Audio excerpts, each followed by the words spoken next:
baku ya kolanda biso na mokolo ya lelo. En tout cas, lelo toye avec Essengo. Il y a de bonnes nouvelles aujourd'hui.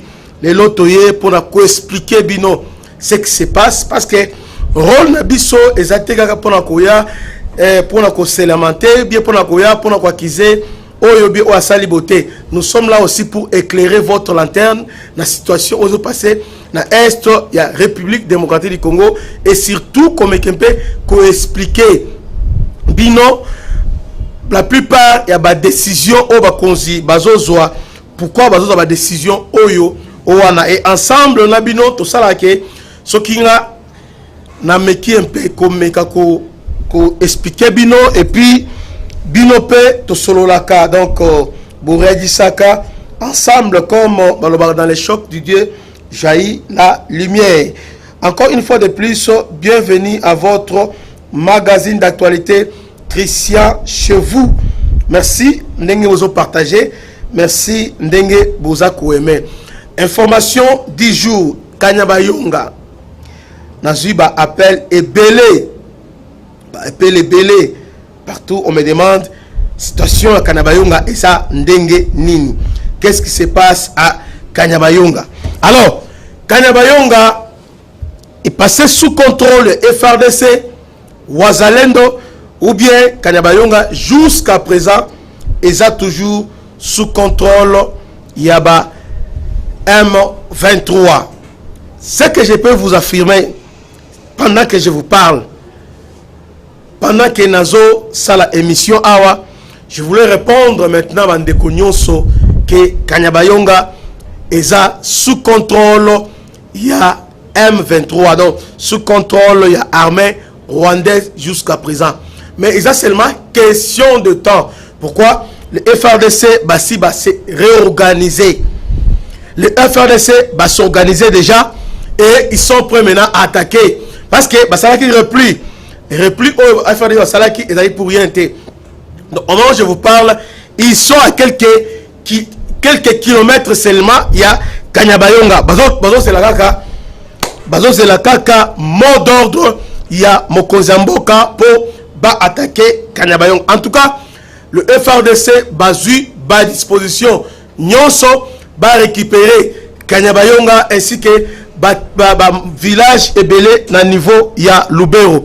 Bandeko, tous à la assurer. J'ai eu vraiment cette assurance parce que on nous a expliqué que basoda Obazalaki na Kisangani na Obazalaki na Kananga ils sont stationnés à niveau à Limbongo pour stopper M23 va traverser vers Butembo. Non seulement va stationner dans la défensive, mais va préparer une grande offensive parce que le M23 va côté en tenaille. Pourquoi? À Limbongo ils vont venir comme ça. Oyo dans Sima côté général Chico Chitambwe na tout va replier qui baza à quelques kilomètres na Sima ya Kanyabayonga. Alors au moment où je vous parle, les troupes il y a Rwandais baza vraiment encerclés. Donc ils sont vraiment encerclés, baza vraiment na panique et la générale na Kanabango. En tout cas bandeko, nous devons avoir cette certitude, cette courage que les autorités, en tout cas bravo Bakozamboka parce que cette fois-ci Bolalité Boza vraiment déterminé, en tout cas déterminé pour reprendre aux Ezali Bendele Yambo Kanabiso et Pepalisu sous Nakatia commune rurale ya Kanyabayonga. Donc bandeko bakongomani bisikano so bozali bozala apaisé bozala kimia parce que votre armée, moi-même à part ba image oyo tozozo et pas ya ndeko na biso ba wazalendo na quelques bandeko na biso il y a société civile parce que bango pe de temps en temps nous sommes en contact na bango ba benga biso to échangeaka sur ce qui se passe na fond.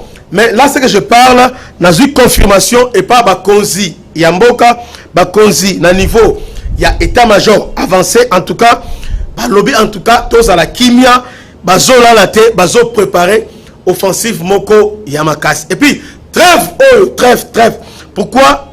J'ai posé la question à l'autorité, mais pourquoi vous avez accepté la trêve alors que trêve est qui est bénéfique pour le Rwanda? Pourquoi vous avez accepté ça?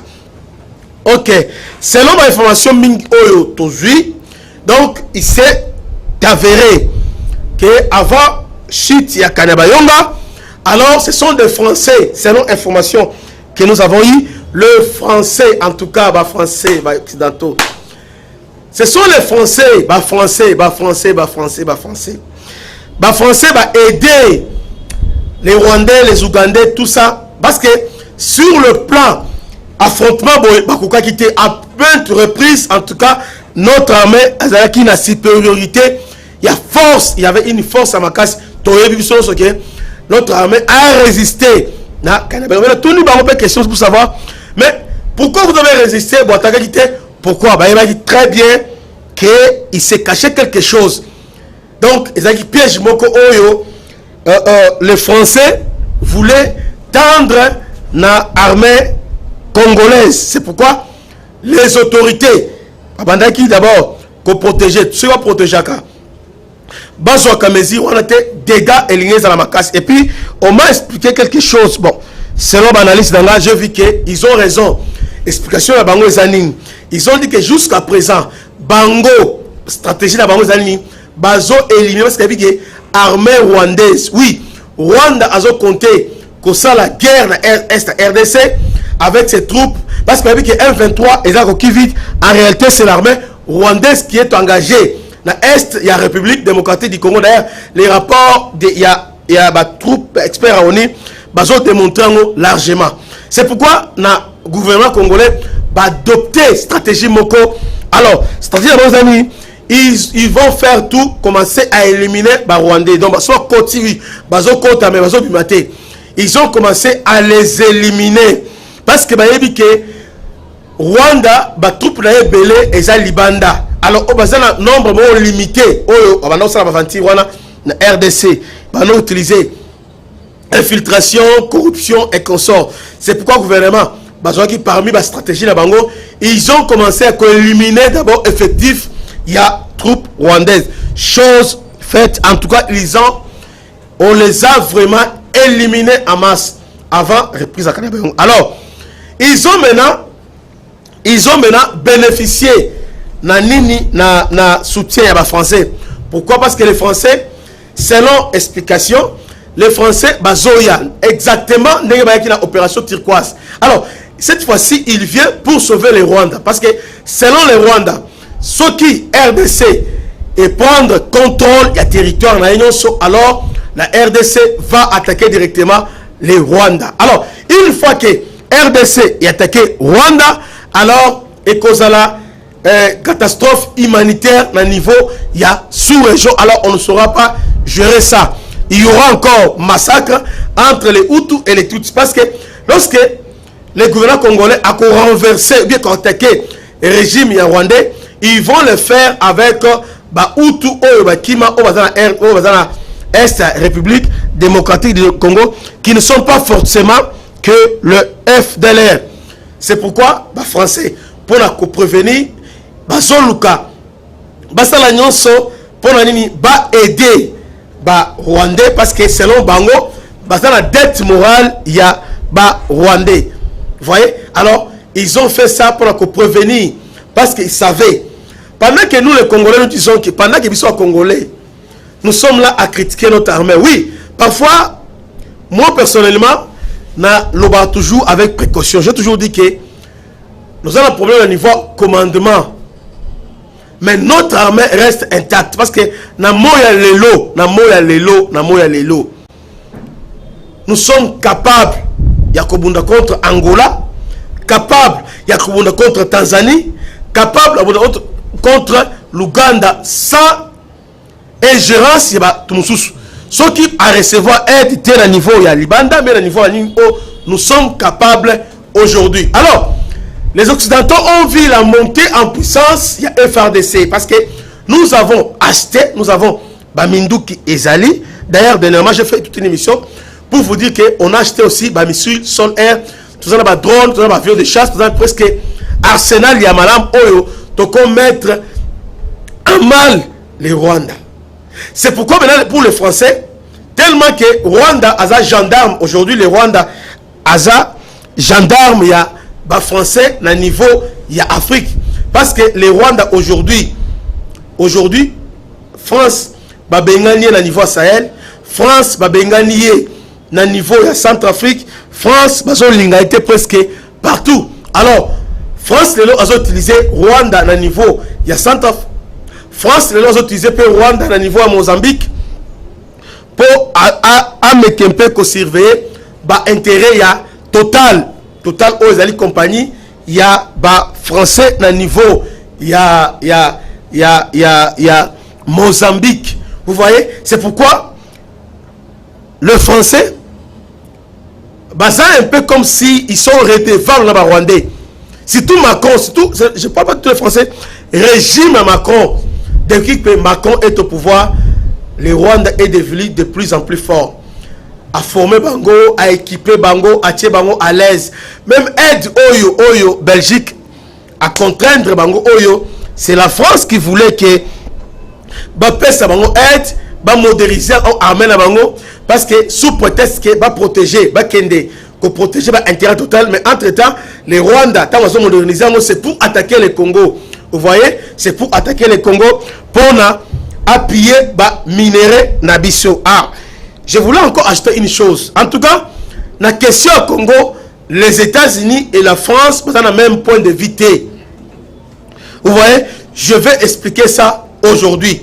Ils n'ont pas le même point de vue par rapport à l'approche de Bango. Qu'est-ce qu'il faut faire pour la Bitumba et si là est, il y a la République démocratique du Congo. Pour la France, pour France,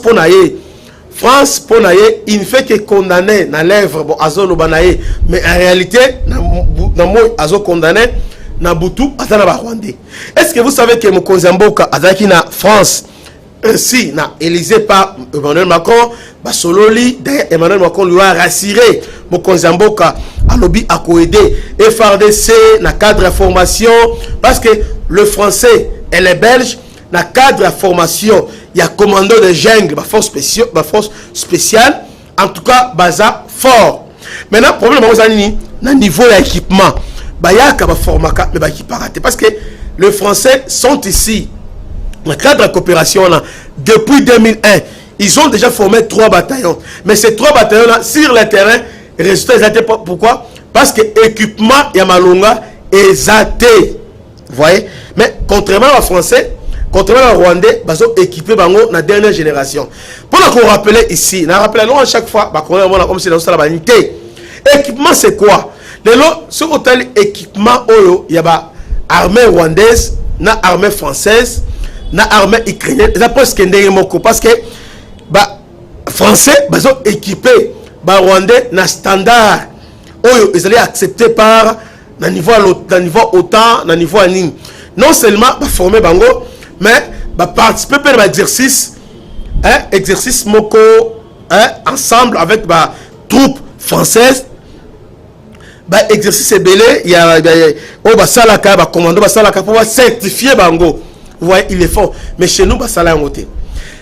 Macron et M. Félix, on va former. D'ailleurs, nous sommes déjà en pourparlers parce que chez vous, nous avons l'école de guerre. Nous sommes en train de former.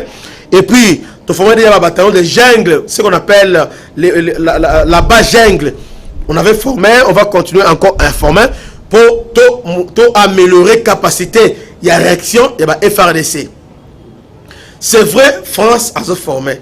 Mais le problème est que, dans le niveau équipement, parce qu'aujourd'hui, les forces spéciales, dans la mission, il y a nini, la force normale, Bango, ils ont une mission spéciale. Bango, Bafandaka, d'abord, ils ont un renseignement. Ils sont bien équipés, dans la communication, dans la mindou sophistiqué, dans la drone, dans la tireur d'élite, dans la sniper, tout ça. Alors, nous savons que élaborer, planifier, par exemple, qu'est-ce qu'il faut faire? Bon, au niveau Kanabayonga, il faut tout le monde qui est entré dans l'eau, ils ont gardé par combien de troupes, combien de personnes, qu'est-ce qu'il faut faire? On neutraliser dans la cible, ceux qui vont cibler, on va neutraliser, alors, et qu'on permettre qu'il y ait maintenant ouverture, Kanabayonga et Koya. Alors, c'est comme ça, force spéciale ba planifier. Alors bazana communication na bango est liée directement na satellite. Vous voyez? Alors communication na bango eza penza assuré na bango moko. Bazana communication na bango bazana nyonso oya bango moko o bazo salela ba minduki ba drone ba na même avion de transport, parce que lorsque les militaires sont au front dans le cadre de force spéciale bien non normal, il faut qu'il y ait un avion où il y a transport pour la transporter. On appelle ça, ça fait partie de la logistique. Quand on parle de logistique, ils ont minduki boité parce que na front il faut un avion en transport, il y a troupes. Et puis bon, toujours par exemple pour déposer la force spéciale dans tel endroit, il faut un type d'avion boé oyo et pénétrer dans l'endroit sans pour autant qu'on repérer et déposer bango peut troupe oyo peut avion oyo et qu'on transport qu'on évacue ma malade. Vous voyez, il faut qu'il y ait transport de troupes. Alors force spéciale ils ont renouveler la coopération militaire entre la France et le Rwanda, et il y a abouti que la France a sali pression au niveau de l'Union européenne pour payer une affaire, il y a 23 millions de dollars pour moderniser l'armée pour équiper. Et puis je vous informe que Edouana ou l'Union européenne appelle à la France ou appelle à Rwanda et à la penzana mbongo boité ba pesa bango ba équipement moko sophistiqué, ça minduki et ça ba équipement et ça na valeur il y a 23 millions de dollars, alors que quelque chose comme ça na niveau il y a France. Alors d'ailleurs, écoute, on avait déjà acheté ça, mais la France avait posé des conditions. Donc, Basombi Yango, livraison hésitant et belé, et puis Balobi que bateau wana moyen et Zalalani na et que est exacté. Voilà. Mais alors que dans Rwanda, bateau somba malamoko, na cadre Union européenne, pe bazo tinda la minduki wana kuna pour eya ko détruire, eya ko attaquer force armée. Il y a République démocratique du Congo. Bandeko, nous les Congolais, nous devons avoir une fierté. Nous avons une armée qui se bat contre le Français, contre les Américains, contre les Burundais, contre les Kenyans, contre tout ce monde-là, mais il reste debout. Alors, si ce point-là, nous devons être derrière nos FARDC. Nous devons être derrière notre armée. Nous devons les soutenir parce que ma condition, en tout cas, mais ils sont là toujours. Goma et Koïté, parce que les Rwandais voulaient prendre Goma et Koïté, qui s'engagent et Koïté d'ailleurs, tout ce qu'ils voulaient faire et ça limité. Alors, en tout cas, nous devons soutenir nos FARDC. Aujourd'hui, tout ça analyste, mais nous devons aussi proposer ma solution et nous avons titré ça conseil ou bien le plan. Il y a Vladimir Poutine pour mettre fin à la guerre à Est. Qu'est-ce qu'il faut pour mettre fin à la guerre à Est? Qu'est-ce qu'il faut pour mettre fin à la guerre à Est? Et que pense Félix Tshisekedi pour la guerre à l'Est? La première question, Moko, est-ce que Félix Tshisekedi est un homme de la situation ou bien Azana Ekaka? Non, je réponds directement que Félix Tshisekedi, c'est l'homme de la situation. En tout cas, bien que certaines décisions elles ont apparaître un peu contradictoires, mais néanmoins, il maîtrise bien la situation. Oyebi, avant de commencer, ce que je voulais vous dire, Fongola Matoi Yoka. Félix Tshisekedi, c'est un homme extrêmement intelligent. Mais Yebake, c'est quelqu'un d'intelligent. Très intelligent. Très intelligent. Il a fait beaucoup de choses. Et puis, je vous garantis ici, Kangara Zalelo, Kanga Mukolo Lelo, Mout Oyo Akoya après Félix Tshisekedi. Mboka Oyo décoller. Parce que Félix a posé ma base et belé à bien. Il suffit que Oyo Akoya Simalaye a coincé la justice. Et puis, à saler un peu, à mettre un peu côté directé dans mon belé, au comment que Nyonso et décoller. Alors, contre Oyo, Félix Tshisekedi a coûté une pendant mandat na pendant mission Oyo, il y a Est de la République démocratique du Congo. C'est ce qu'on va parler aujourd'hui. Et conseil Nini Oyo, Poutine a conseil qui est. Et quand Poutine a conseil qui est bongo, les Américains, en tout cas, Oyo a préparé à attaquer Rwanda. Le problème, c'est que les amis, avant, n'a qu'elle est plus loin. Nous avons la présomption de connaissance, mais étant que journaliste, je me force un peu. Il y a comme quelqu'un qui fouiller, qui fouiner, qui yeba. Et surtout que, lorsque ils ont marché, et c'est un peu qui yeba, qui sala nini boé, pour na, qui yeba, qu'est-ce que. Toujours à niveau sous-région. Nous avons le Rwanda, nous avons l'Ouganda, et nous avons la Tanzanie, ainsi que le Burundi. Le problème qui est là, les amis, notre landanga malam parce que landanga malam on comprend notre sous-région est fragile à partir de 2 pays d'ailleurs 3. Nous avons l'Ouganda est un pays oyo peut-être biso connaître peut-être biso autocoli la période en bout qu'est-ce que l'Ouganda? L'Ouganda est un théâtre à coup d'État. Coup d'État. Et avant le dernier coup d'État, on va faire en Ouganda. C'est Museveni qui a pris le pouvoir. Avant Museveni, il y avait général Idi Amin qui était là. Et les groupes maintenant, il y a Museveni. Na président on a Bossan Kombo nae Bandeko. Bako rappelé ngana bande waso landanga ba yebi président wana. C'est lui. Museveni avec compagnon qui a pris le pouvoir aux alentours de 83-84. Il a pris le pouvoir. Mais entre-temps, Museveni est considéré na Rwanda comme un pro, comme un Rwandais. Museveni na Ouganda, il est considéré comme Banya-Rwanda. D'ailleurs, très bien Museveni, ils approchent presque Bazabamoko na Tutsi. Ils sont presque Tutsi, tribunal. Alors, qu'est-ce qui va se passer?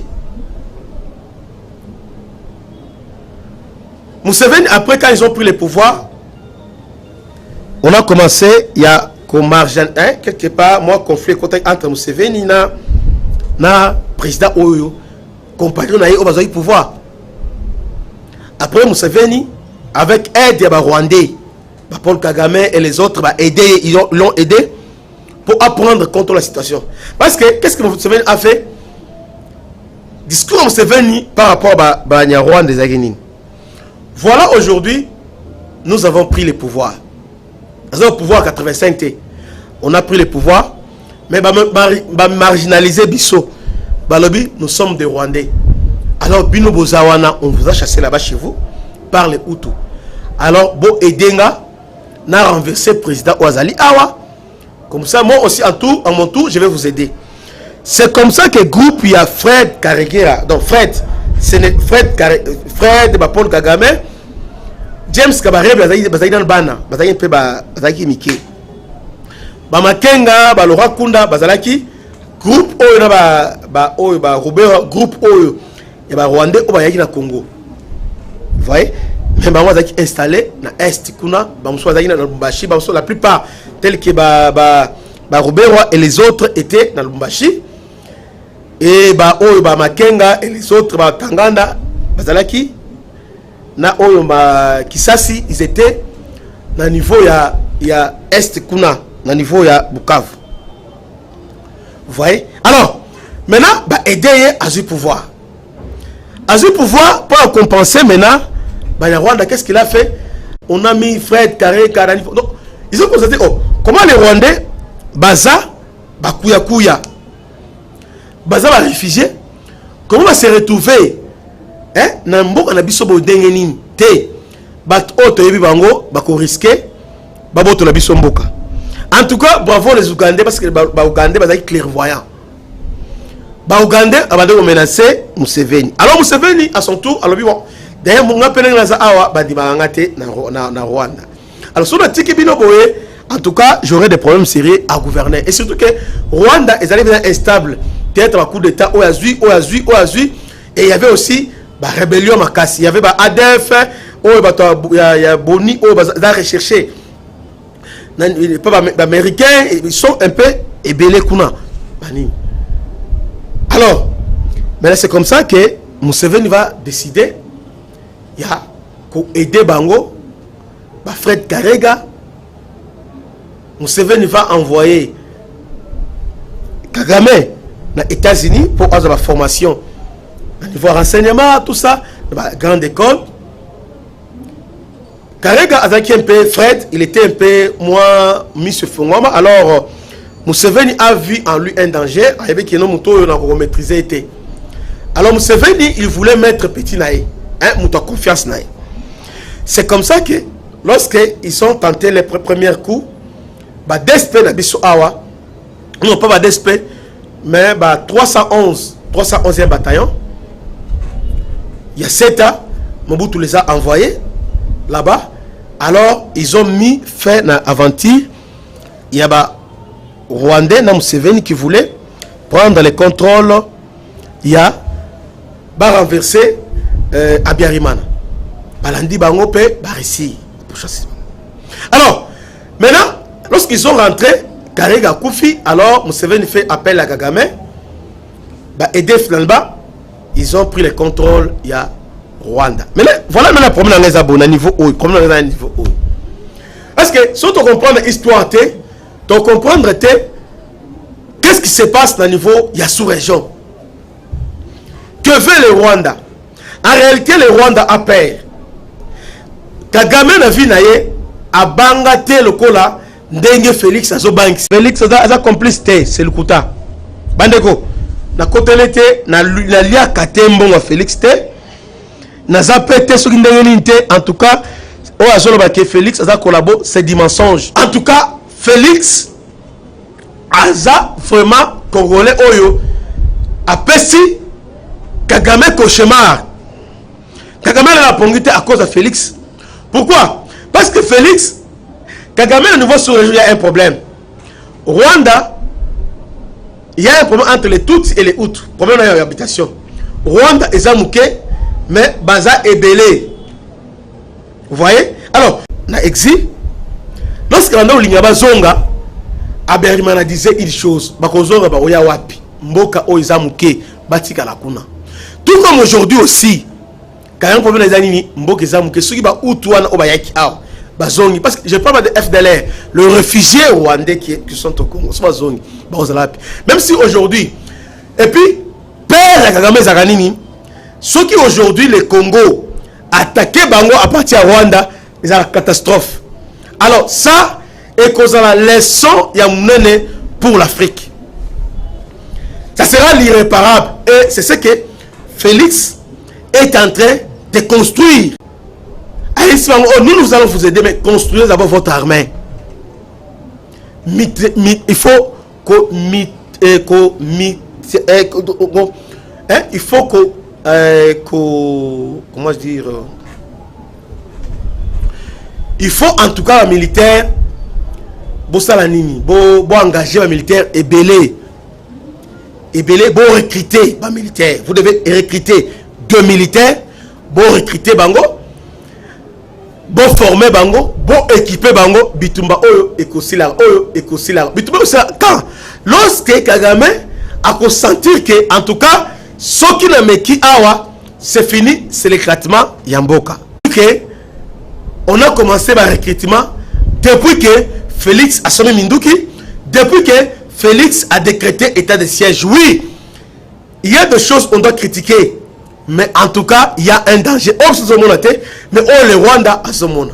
Maintenant, qu'est-ce qui se passe? Suivez-moi attentivement. Suivez-moi en tout cas attentivement.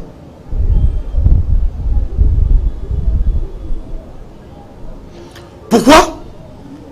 Qu'est-ce qui se passe?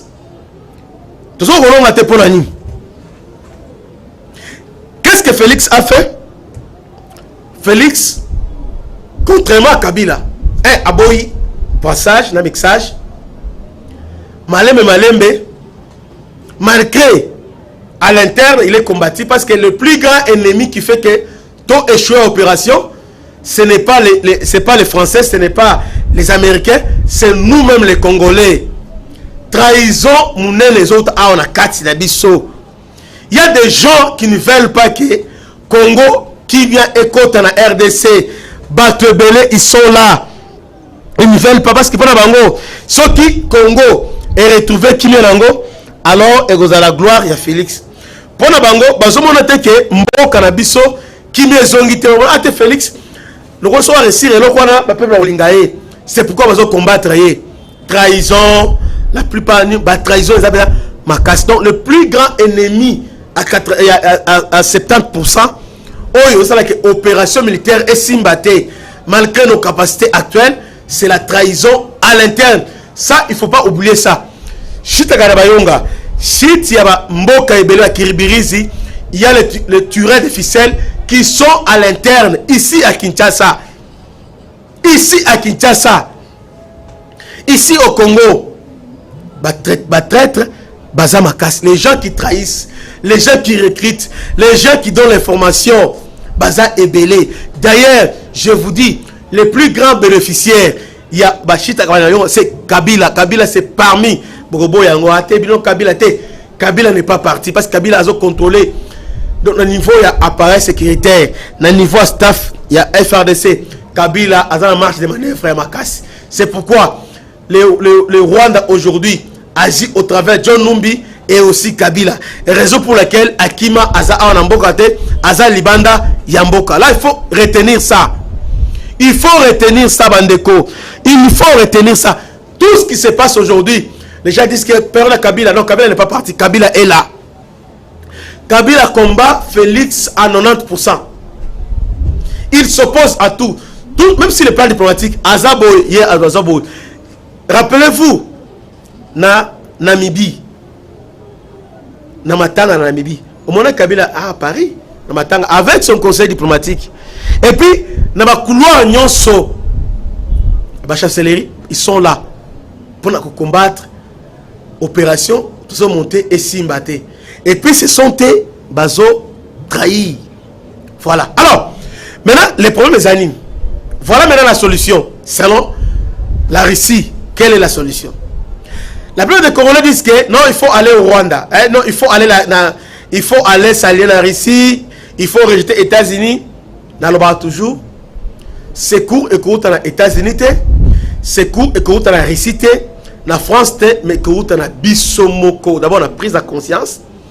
Et puis, dans la construction, il y a notre armée. Il y a un Mokozamboka Azosala. Dans l'année dernièrement, dans l'année président turc. Alors, nous ne sommes pas là pour les Américains, ni pour les Russes, ni pour les Chinois. Mais nous sommes les Turcs. Pour la Bisso, nous sommes guidés. Notre boussole, c'est les intérêts des Turcs.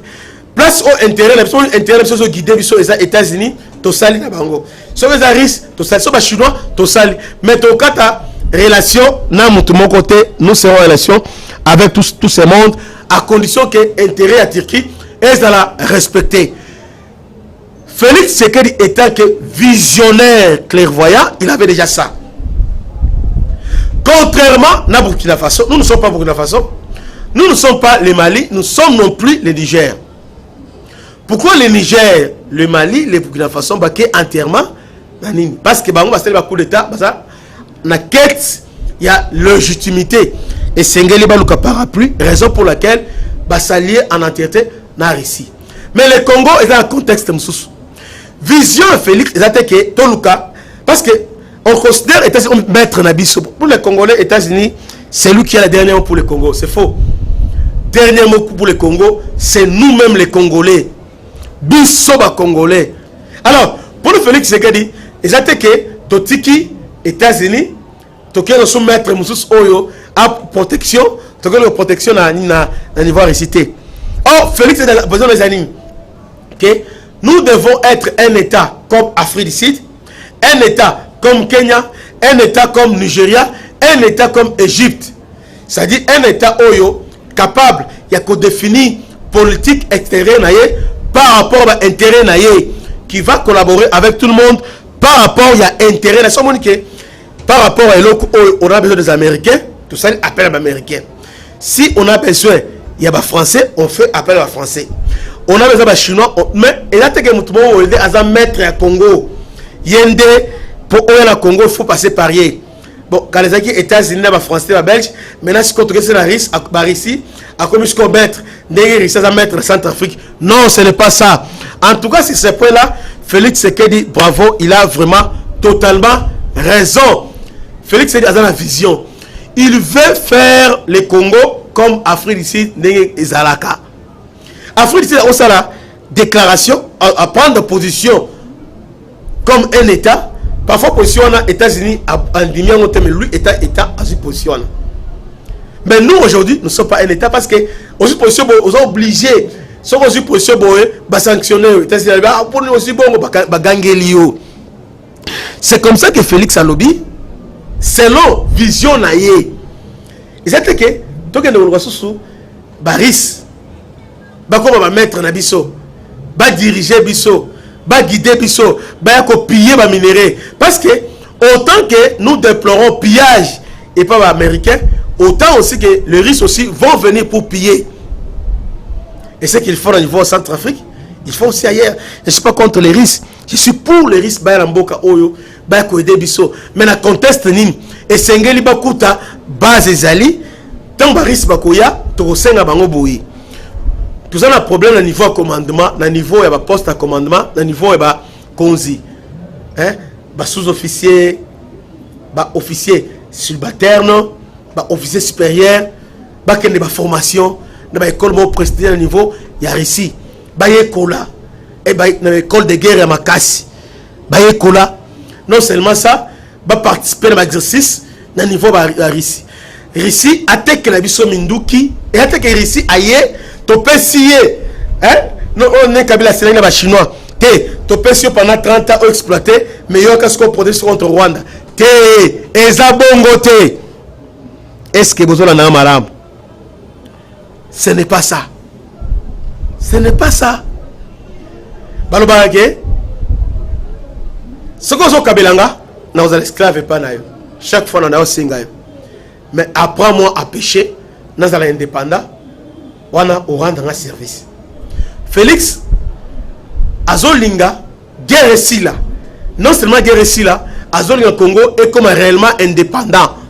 Voilà, rêve, il y a Félix. Alors pour y arriver, et Sengeli, nous devons avoir base. Bisomoko. Alors, la base wana, tous les militaires, les Français ont formé, les Belges ont formé. Alors les Russes aussi vont former. Et ça la tête et tant mogono sur baris baye baberi otété. Félix Yona a kenagi Chine a sali contrat na ba chinois, ba sali révision contrat chinois et ba chinois ba pesi biso 7 milliards au bazotonga banzela. Mais entre-temps les Américains aussi sont là. Ba chinois sont là. Pourquoi aujourd'hui, voilà c'est sur le plan économique, sur le plan militaire, dans même cas, même ordre d'idée. Pourquoi aussi ne pas appeler aussi les Russes? Comment? Commençons d'abord par faire l'état des généraux. Il y a défense Nabiso, armée Nabiso. Problème c'est un niveau ning. Moi je trouve que dans un niveau il y a commandement. Non seulement commandement, il y a un niveau il y a renseignement. Et c'est va former Biso parce que renseignement Nabiso parce que renseignement il y a une base. Base d'Anyonso, Namboka, base d'Anyonso.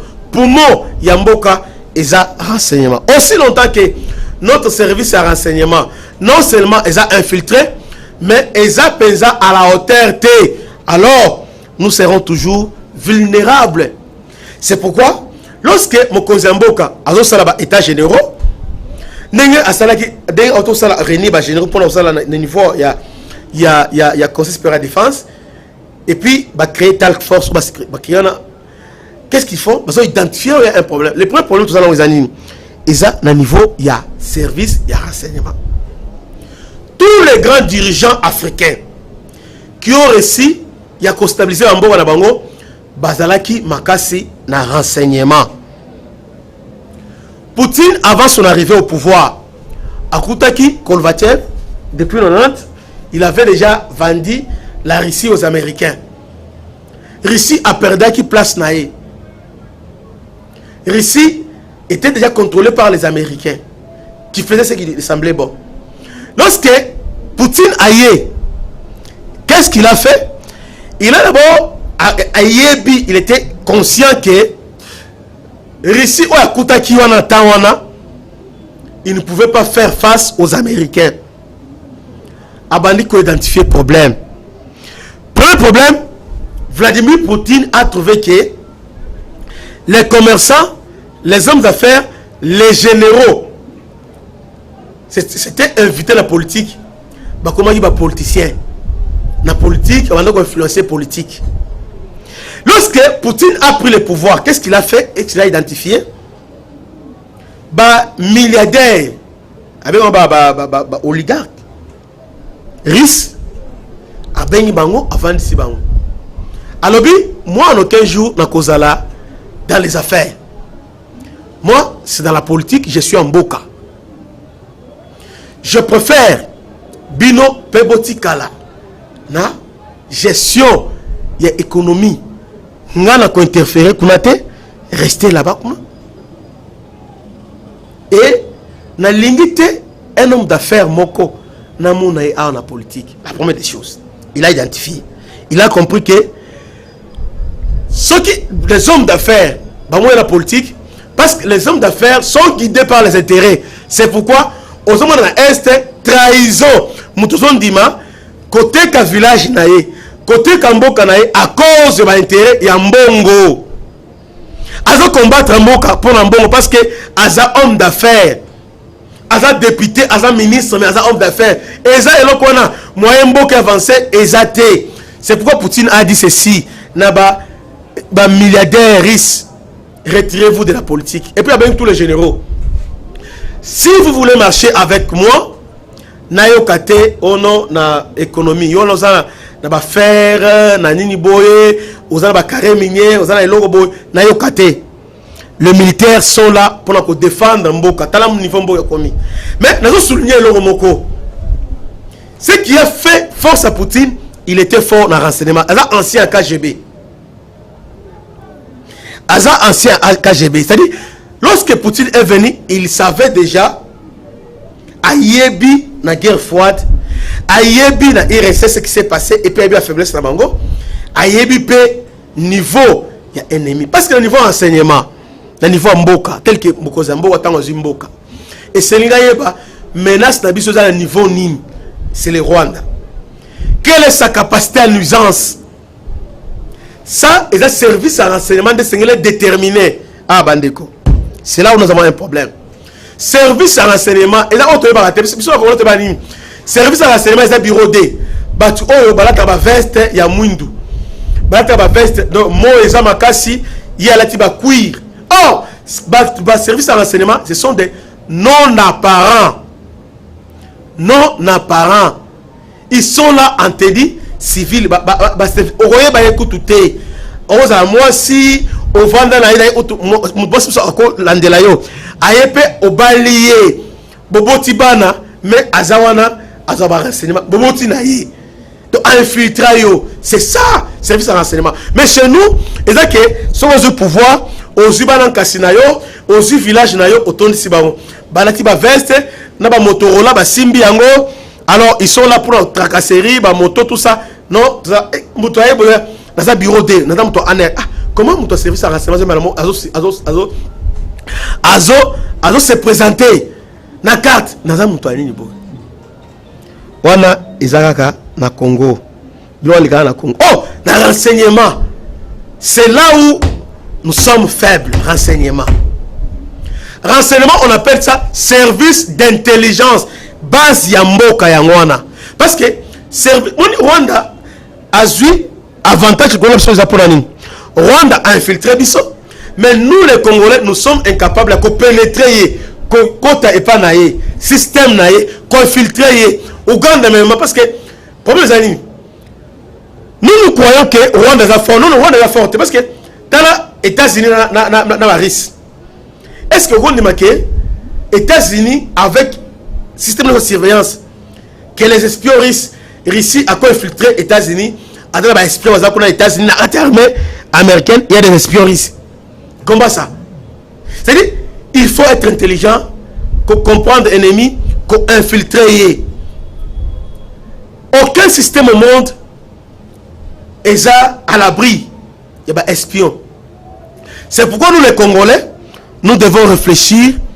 Il y a qu'au bâtir notre service et renseignement. Comment ça? D'abord, on cause dans le niveau de renseignement. Et c'est un libaouta dans l'école à minene. Parce que renseignement est anime. Renseignement est que non, petit nom, il y a un poteau bon, il y a un garde civil, il y a un général, il y a un malamoko aux yeux, malamoko, c'est bon, net, mon général, moko et malamoko, je le salue. C'est un homme que j'aime beaucoup. J'aime beaucoup cet homme. Le sadis, je l'aime beaucoup. Bon, est-ce que parce qu'il était général, cela fait de lui mon service à renseignement? Non. Service à renseignement est différent d'un service militaire. Oui, un militaire à cause de renseignement, ABC renseignement, mais renseignement, Eza Mozindo. Eza Mozindo. Eza domaine Mobimba. Vous voyez ça? Alors, il fallait Moutou bâti par en ligne. Tel que et Sengeli Azala na niveau à Libanda atteint ba contact. C'est ça le problème. Parce que aux informations même ceux qui na Libanda aux en ba contacter. Par exemple, événement et Utoleka. Trump baraté. Na niveau renseignement congolais à la seconde. Et Sengeli ba déjà que qu'est-ce qui s'est passé? Pourquoi? Parce que à partir de niveau renseignement, déjà, contact, ils sont informés. Maintenant, le problème que nous avons, les animes, tellement que tu loyauté comme critère principal pour notre de fonction, au moins, azana background voilà. Azana profil mais on les met. C'est pourquoi chaque fois on appellera François Beya. Oui, à commettre des rébellés, mais il ne fallait pas Abima. On avait besoin de lui. Ah, on a Mboka, pas Libanda. Parce que quelqu'un comme François Beya, c'est quelqu'un Oyo. Beaucoup perdent. Il fallait vous en aller à la carte pour Libanda. Parce que Libanda a un électron libre. Et c'est là à la A. Bah, profil de François Beya. Même Bakalef, même Mokolo Apombo. Papa wana. Parce que ils ont batouana batanga ba école à Makasi. Longa ba Kagame batanga ba école modo bazana ba contact bazana ba ninga na ba moza na ba ni o na ba KGB bazana ninga na ba CA bazana ninga presque partout. Bazana facilité, il y a conseil spécial en matière de sécurité à sa maître. Cet homme, je crois que batouana Mokonzamboka. Je crois que Sengeli a atteint ma grande école. Ba Sambo, ba école à Minene. Ba continuer kotanga. Ba continuer. Pourquoi? Parce que avec ça, on aura la facilité au Jérémbo. Je dirais ceci. Dans le niveau d'enseignement des animes, on a un problème avec le Rwanda. Nous devons renseignement et service intelligence, quelle est la capacité à nuisance à Rwanda? Point fort na faiblesse nae. Faiblesse à Rwanda des ennemis, bazana sikate mboke zamuke. Ce que Kagame est en train de faire les ennemis, à part qu'ils ont comme belé la biso, Kagame a évité que Bitumba est comme un mboka naye. Pourquoi ce mboka naye les Hutu baza ebelé ko le kabatuti? Alors, cette fois-ci, nulle part, Tanzanie, on dit Ouganda, on dit et puis Congo, on dit alors, c'est pourquoi maintenant, qu'est-ce qu'ils veulent? Contrôler les potentiels, les gens qui sont menacés, les potentielles menaces. Ils veulent maintenant délocaliser menaces parce que quand la source. Vous comprenez? Donc, premier père, nous avons le pouvoir. Nous avons Hutu, mais on est conscient qu'un jour, les Hutus vont revenir. Mais nous devons surveiller, attaquer. Pour ce faire, nous devons avoir les contrôles à Congo, contrôle à Rutshuru, contrôle à Masisi. Vous voyez? Lubero bayaka mingi te. Beni badala raté. Masisi.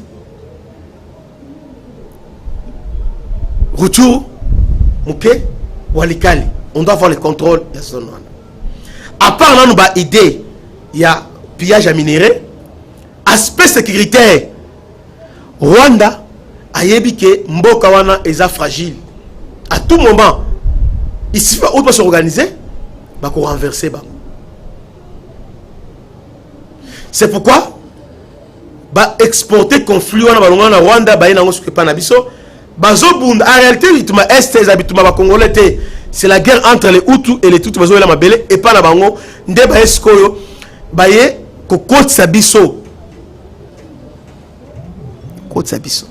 Alors, maintenant, avec les services de renseignement, et Sengeli tout infiltré Rwanda, tout infiltré Ouganda, surtout infiltré Bango, qu'est-ce qu'il faut faire? Guerre au Possila. Guerre au Possila. Nous devons attaquer les Rwandais. Quand attaquer Ndengeni, ce n'est pas que tu déclares guerre, non, guerre contre les Rwandais, non. De même qu'il y a lancé des missiles dans le territoire congolais, si nous attaquons par exemple Rubavu, Gisenyi et ça, Pembeni Goma, on peut l'attaquer Gisenyi. Rwanda a 5 provinces seulement. Rwanda a 5 provinces, y compris Kigali. Vous voyez? Alors, surtout parvenir, ne fût-ce que pour atteindre, parce que ville le plus peuplée, le plus peuplé, ce n'est pas Kigali. Et Zamboka Mokowana, il y a Rwanda qui est le plus peuplé. Si nous parvenons, ne fût-ce que bombe Moko Ekuna. Alors, pour bombe qu'est-ce qu'il faut? Rwanda a éduqué le RDC. Rwanda a un avantage, pourquoi? Azama kasi ko le gabi sauté. Rwanda là la gâté, pourquoi? Parce que tous les soldats à niveau Moko na IDT. Preuve que combien de batteries il y a solo monaka. Bon, batterie on a des infanterie. Batterie on a commando ka on a commando combien de tennis? Au moins 4 tennis à commando mona. Basa et bel 4 tennis. Batache tâche aminene batterie, vous ont des commandos, vous avez militaire et belé. À part ça, Rwanda na likolo azama kasité sur le plan aérien à ma kasité. C'est pourquoi Azamakas n'a pas sol air, batterie anti-aérienne pour sécuriser le territoire. Vous voyez? Alors, avec les renseignements, on permet que tu détruis d'abord missile sol air Nabango. Tu détruis Yango. Si tu détruis Yango, dernièrement, ils ont réussi à brouiller GPS pendant 2-3 jours. Incident mon grave, des violations même, violation des droits de l'homme, parce que la population congolaise est en danger. Tous les avions civils militaires étaient en danger. Alors, actuellement Basali, il suffit d'engager informatique, hacker à Makassi, qui peut aussi s'introduire, parce que missile sol air et batterie anti-aérienne, c'est toujours l'informatique. C'est automatique, c'est informatique. Drone informatique. Avec recherche informatique. Non, c'est informatique. Alors, comme c'est l'informatique, nous devons maintenant élever le niveau informatique dans notre armée. Voilà.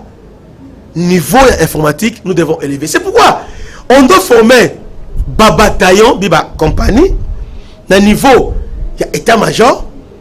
Informaticien, on va piloter des drones, et Sengeli, Bakende Inde, Bakende États-Unis, Bakende Chine. On va grand informaticien capable de s'introduire dans le système. Si nous parvenons, parce que pour attaquer le Rwanda, il faut désactiver le système de sécurité. Si on désactive directement, nos avions de chasse, d'ailleurs, dernièrement, bon, na début de la guerre, ce quoi est kota qui est zonga qui est kota zonga qui. Tous les listes qui bango. Alors, ce qui tu réussir, il y a qu'on neutraliser, qu'on détruit le système de bango. Il y a surveillance. Bah missile sol air na bango, il y a sécurité intérieure na bango. C'est fini. C'est fini. Rwanda a collé la lokola mwana muke. Kagame a réfléchir à Kofukama. Des jours ils appellent à Kofukama. Parce qu'il y a dit que si le Congo attaque, c'est fini. C'est pourquoi il est dangereux pour les Rwandais et pour les Occidentaux. Parce que les Occidentaux, bazo lingate, événement en 2004, il y a 94 et c'est répété. Alors, bazo mon dit, oui, c'est un homme calme, mais tellement intelligent. Tellement intelligent. Azo kende malembe, azo kende. Azo kende. Azo kende malembe. Alors, si aujourd'hui, tozu makasi wana, tozu possibilité wana, ya kokota na système ya ba Rwandais. C'est fini. C'est fini. C'est pourquoi. Et là, on est à l'Est. On va brouiller GPS. Et ça, incident malheureux, mais interpellé par Konsi. Ba Chambongo et Belé, ba élevé à niveau. Parce que l'armée aujourd'hui, et ça, guerre spatiale, guerre à l'icolo. Or, l'icolo, c'est l'informatique, tout est informatisé. Nous devons engager Barker et Belé parce que l'événement est sauté. On peut aussi brouiller par la bango. On peut le faire. Un jour, Tolamuka Boé doit attaquer l'aéroport Kikali. Attaquer résidence Yakagame. C'est possible, on peut rêver ça. Seulement si nous avons la volonté. Pour trouver la volonté, nous devons faire état généraux. Il y a sécurité intérieure en Bokanabiso. État généraux, il y a défense, il y a Mbokanabiso. État généraux, il y a un système Nabiso sécuritaire. Parce que ceux qui ont du contrôle, bandeko, ils ont minimisé l'effort du gouvernement. Mais ceux qui un jour le gouvernement a zaté, il suffit de la connaître, même Angola a réfléchi. Même Angola, pourquoi? Le Congo est télémi, c'est un éléphant. Dans la Chine, Japon a dominé la Chine pendant des années, a dominé. Rêve Japon de Chine atikala. On va filmer nous autres ba Jet Li, ba Shenzhen les aïni. Ba japonais va dominer si ba. Mais un jour, Chine ou alelo, Japon au télématé devant la Chine. La RDC aussi, c'est que dit azo poser ba jalon. De ce côté-là, azana soutien langa personnellement. Maintenant, décision n'a déjà discutable. Et Sengelisco a choisi les hommes capables. Mais le problème c'est que est-ce que les hommes là existent? Bah, profil existe. Félix Zandengenin. Félix, alors on entraîneur. Bozo dans le terrain. Bah, grand coach. Et là, on Liboso, coach, lorsque match est obétama, ils ont lecture réagé. Nengezo leka. Adversaire est obétama Nengenin. Baza offensif. Bah, jouer dans la contre-attaque. Baza jouer beau. À comprendre jeu mode opératoire mode opératoire, on peut appeler ça mode opératoire, mais na ba les lecture au sali on comprend il bango za lecture beau élément clé pour réussir bango compréhension lecture de deux maintenant les anini comment les contraindre aux décisions le kolo bango bazo jouer jeu oyo et sengeli to opposer bango jeu oyo. Ce n'est pas fini. Entraîneur maintenant Sengeli a identifié joueur nini ou dans le profil. Nandé va jouer bon, on va contre-attaque, on a besoin de casser. Attends, on a meilleur, on a médiateur à ma casse, mais on a besoin de l'autre. On a besoin de médiateur défensif. On va casser. Alors on a besoin de casser. Soit identifié na équipe nanga un tel c'est un bon casseur mais tout le monde a bête à terre ça foutait nani oyo yende il fait c'est jour route sur azu à côté ici tant côté malamoko match baloki maintenant pour Félix Nani Félix a sali les tirs à bien à comprendre que la RDC était des sièges oui les tirs à Kitoko acheter les arbres oui les tirs à Kitoko loi programmation militaire oui les tirs à Kitoko recrutement oui les tirs à Kitoko maintenant le problème c'est que ils ba jouer bat oyo o sengela kotisa pour ba défendre vision nae bazate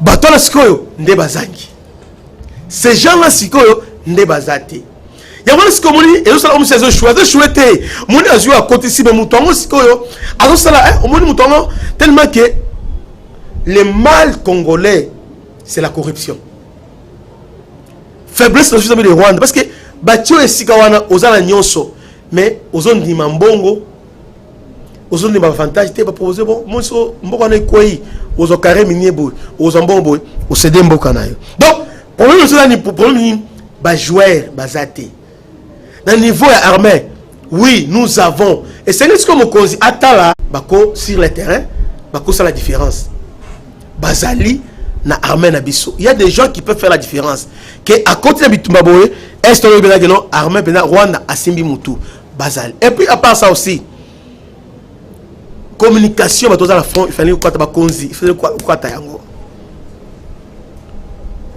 alors oh ils allaient première partie na bandi émission oh ils a éveil patriotique.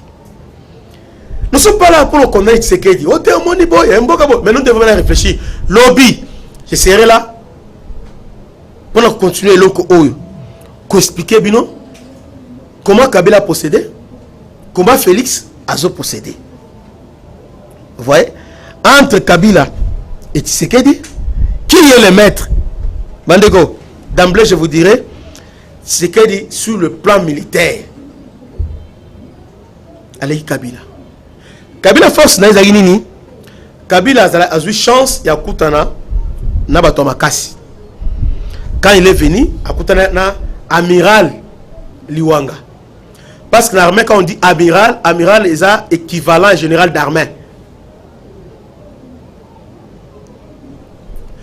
Lieutenant général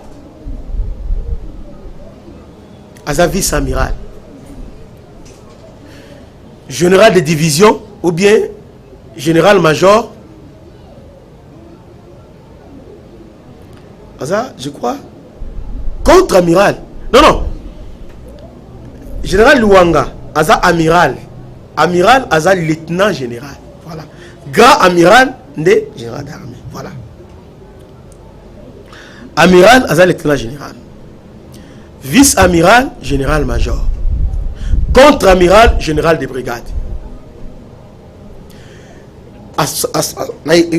Ewanga bazala bato parce que Mobutu basona na nyonso basala libanda ba école moi minene ba armée tout ça Rwanda goutute Rwanda nous avons des grands généraux. C'est pourquoi Kabila a travaillé na ba chef d'état-major moko ya makasi a travaillé na Liwanga 1 Liwanga Kei na 2003 azui Kisempia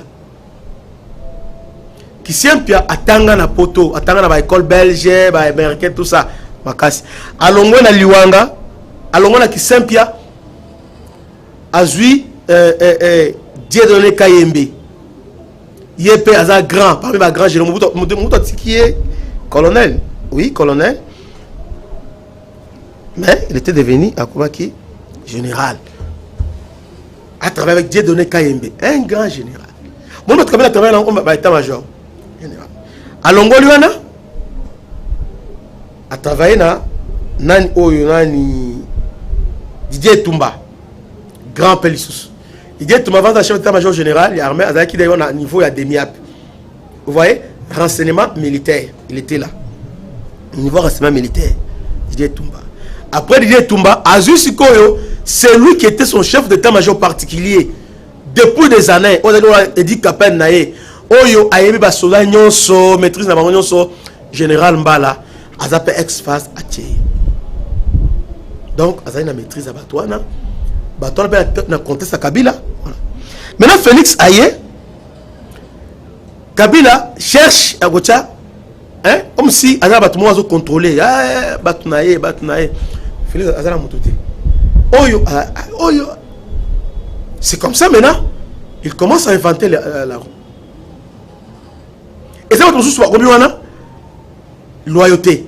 À Taliban, loyauté, courageux.